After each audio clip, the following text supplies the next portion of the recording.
It's your girl, Denise Joy. Welcome to another episode of Transformation for Your Home. Whether it's DIY or professional help, you can make your home a destination you'll love. Hey, good people. Welcome back to my channel. It's your girl, Denise Joy, designer at the Furaha Method of Joyful Design. By the way, Furaha means joyful in Swahili. I'm thrilled that you're joining me today. When you get a chance, please hit the like and the subscribe button. It really helps with the algorithm, and it helps me to reach women all over the globe. This video is for those who are curious about stenciling and think they're ready to take it on. Stenciling walls can work in any design style. If you could put wallpaper in that place, you can definitely put stenciling. This is a step-by-step video to stencil on a concrete wall surface. Usually you'll have concrete walls in a basement area or perhaps even in a garage. Hey, you might be turning your garage into a man cave or a diva den. And why not have it look as fly as possible?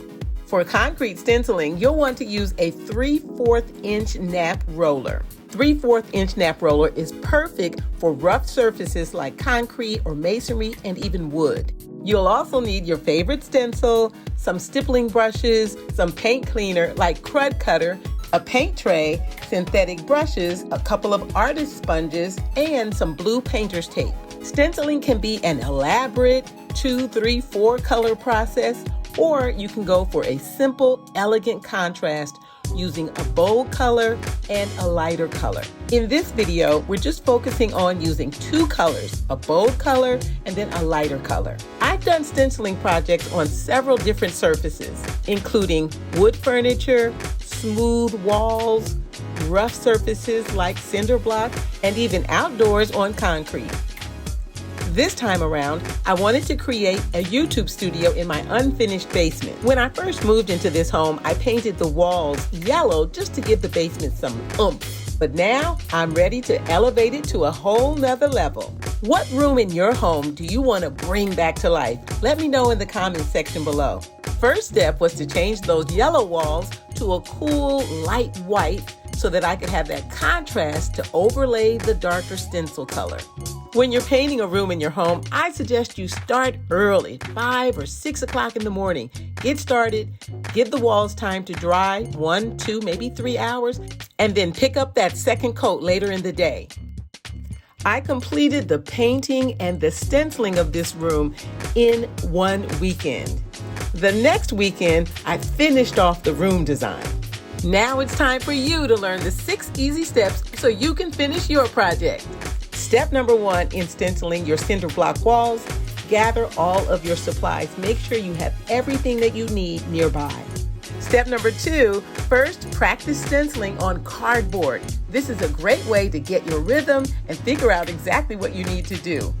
Be sure to practice your stippling technique using both the stippling brush and the artist sponge. Stippling just means you're going to pat the paint onto the surface of the stencil, not using a lot of paint though. In this demo, I'm using a stencil I ended up painting in an outdoor patio area. Have a light touch. During my practice run, you can see in some areas I have crisp lines, and in other areas I have a lot of bleed over, meaning you can't see the contrast between shapes. This is why you practice. Once you're feeling confident, it's time to move on to step number 3.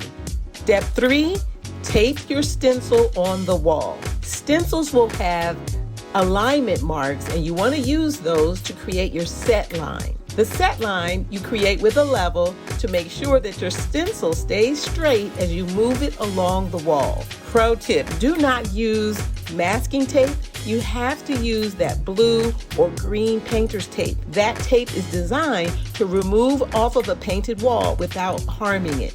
Step number 4, use a sponge to paint on the stencil. Because a concrete wall or a masonry wall is a rough surface, you're going to get the greatest control of paint application using an artist sponge.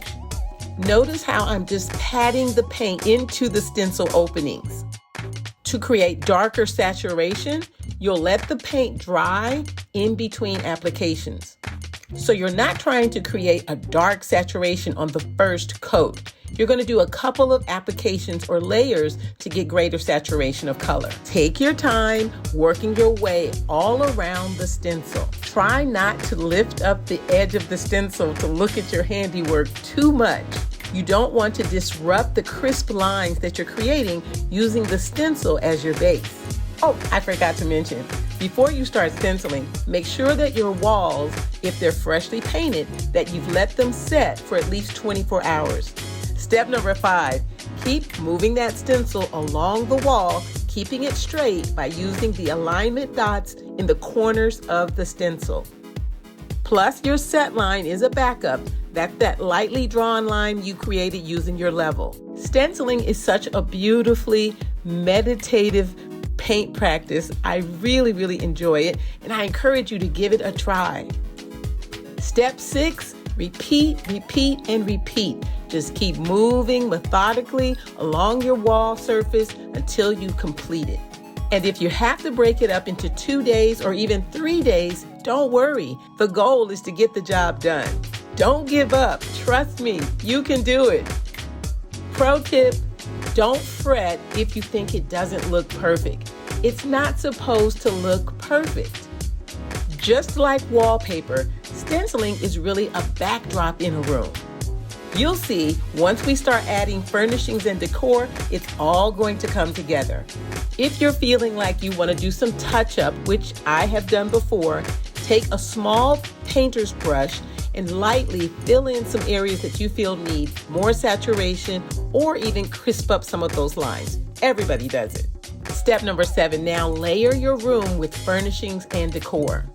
For the look you're going for, be sure to try different pieces, move pieces around in the room until you achieve the exact look you're after. And don't forget to enjoy the process. When you know what to do, DIY design can be a lot of fun. Now it's time to join me in celebrating because I turned this right here into this right here. Now this room is camera ready. I hope that you found some value in this step-by-step guide to stenciling on a cinder block wall. Trust me, you can do it too. Last but not least, don't forget to clean everything up. You can reuse your stippling brushes and your artist sponges. Use that paint cleaner to preserve your supplies. If you enjoy HGTV style shows, be sure to check out my show, DIY Duo Redesign, here on my channel. It's full of custom on a budget wow factor. The link to the show is in the description box below. Thanks so much for stopping by my channel. I really appreciate it. Please don't forget, hit the like and the subscribe button. It helps me reach women all over the globe. I'll see you in the next video.